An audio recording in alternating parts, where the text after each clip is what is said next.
fase tanggap darurat minggu kedua ini.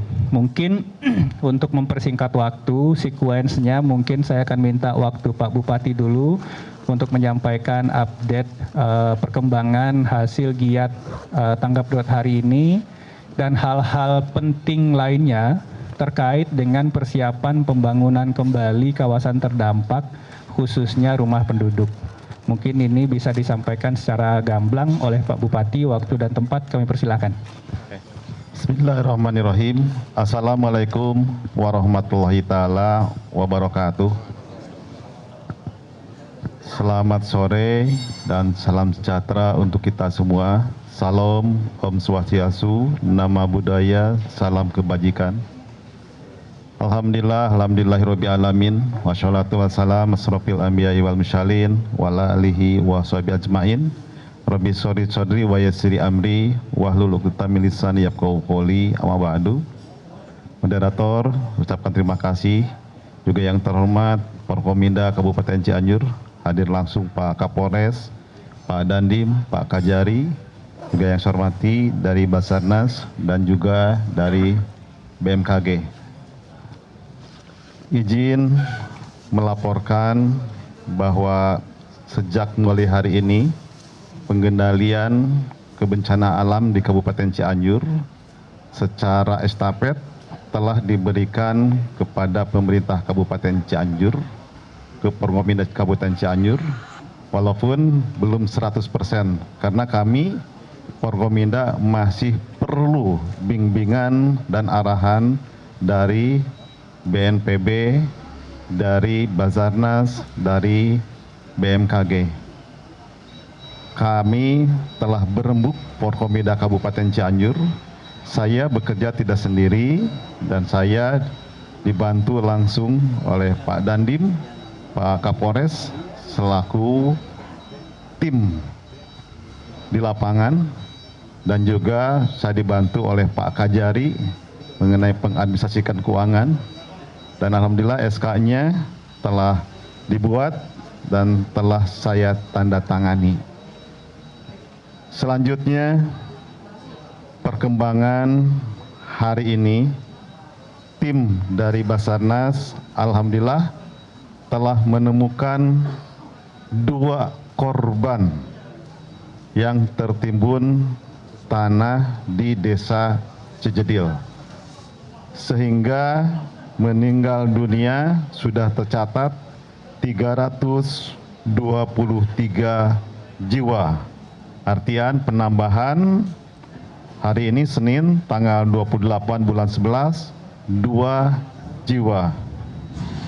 Korban hilang yang masih dalam pencarian sampai saat ini tinggal 9 jiwa lagi. Mudah-mudahan ini besok kita teruskan, mudah-mudahan bisa, mohon doanya bisa ditemukan. Kemudian kami laporkan pula korban luka berat yang saat ini masih dirawat berjumlah 108 orang. Korban luka ringan sudah tertangani dan kembali ke rumahnya masing-masing. Kemarin sempat ada yang viral di rumah sakit Cimacan, dan saya berkunjung ke sana. Alhamdulillah sekarang sudah pulang ke tempat pengungsian bergabung dengan keluarganya. Kemudian pengungsian berdasarkan survei yang dilakukan oleh BNPB bersama Kementerian P3A dan UNFPA yang bertujuan untuk mendapatkan data pengungsi terpilah antara lain distribusi umur, jenis kelamin, dan kelompok rentan di posko-posko pengungsian. Dapat kami sampaikan, titik pengungsian yang sudah berjalan disurvei saat ini per pukul 16.00 WIB sebanyak 449 titik dengan rincian 331 titik terpusat dan 118 mandiri yang berada di tempat rumahnya masing-masing yang berdekatan dengan memasang tenda. Kemudian yang selanjutnya jumlah kakak hasil survei sebanyak 40.152 kakak.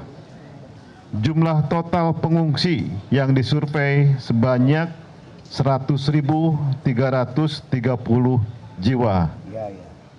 Pengungsi laki-laki sebanyak 48.490 jiwa. Pengungsi perempuan sebanyak 51.840 jiwa. Penyandang disabilitas sebanyak 147 jiwa. Ibu hamil sebanyak 1.317 jiwa. Lansia sebanyak 6.754 jiwa. Selanjutnya perlu kami sampaikan kerugian material. Total rumah rusak sebanyak 63.229.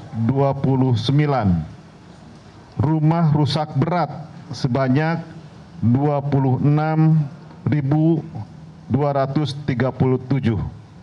Rumah rusak sedang sebanyak 14.196. Rumah rusak ringan sebanyak 22.796. Infrastruktur rusak sekolah sebanyak 421. Tempat ibadah sebanyak 170. Fasilitas kesehatan, puskesmas dan pustu sebanyak 14. Gedung kantor sebanyak 17. Kemudian kecamatan terdampak masih tetap 16 kecamatan terdiri dari 151 desa. Kemudian perkembangan giat harian dan informasi manajemen posko darurat, sistem distribusi logistik, pendistribusian logistik untuk menjangkau wilayah dengan kondisi sulit masih dilakukan dengan kendaraan roda 2. Posko terus memonitor permasalahan distribusi logistik yang belum optimal. Kemudian dapat kami laporkan organisasi relawan berjumlah 294 organisasi bekerja di 15 sektor. Jumlah personil sebanyak 4.222 relawan.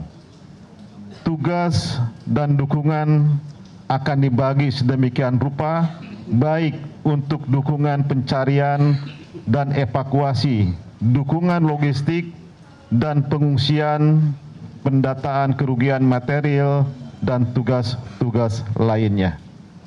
Kemudian yang selanjutnya, kondisi kegempaan. Saya sudah menerima surat dari BMKG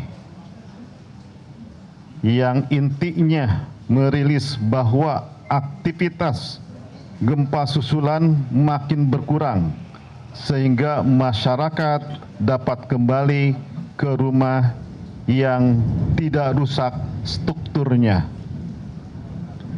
Berdasarkan pemantauan selama 7 hari terakhir menunjukkan bahwa aktivitas gempa bumi susulan magnitudona secara fluktuatif semakin mengecil dan frekuensinya kejadiannya semakin jarang. Dengan mempertimbangkan kondisi tersebut, maka masyarakat dapat kembali ke rumah masing-masing dengan catatan kondisi bangunan rumahnya tidak mengalami kerusakan struktur.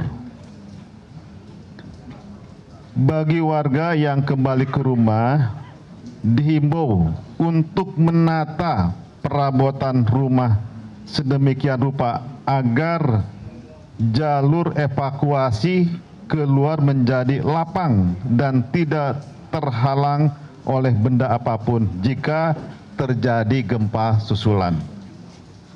Selanjutnya, aktivitas ekonomi agar bisa kembali dibuka dan dimulai agar sendi-sendi kehidupan masyarakat bisa pulih. Insyaallah kami akan segera menindaklanjuti surat dari BMKG kepada para camat, para kepala desa untuk diteruskan kepada para RT, RW, dusun. Kiranya mulai besok masyarakat sudah bisa kembali ke rumah yang rumahnya masih utuh dengan catatan tidak ada retak-retak.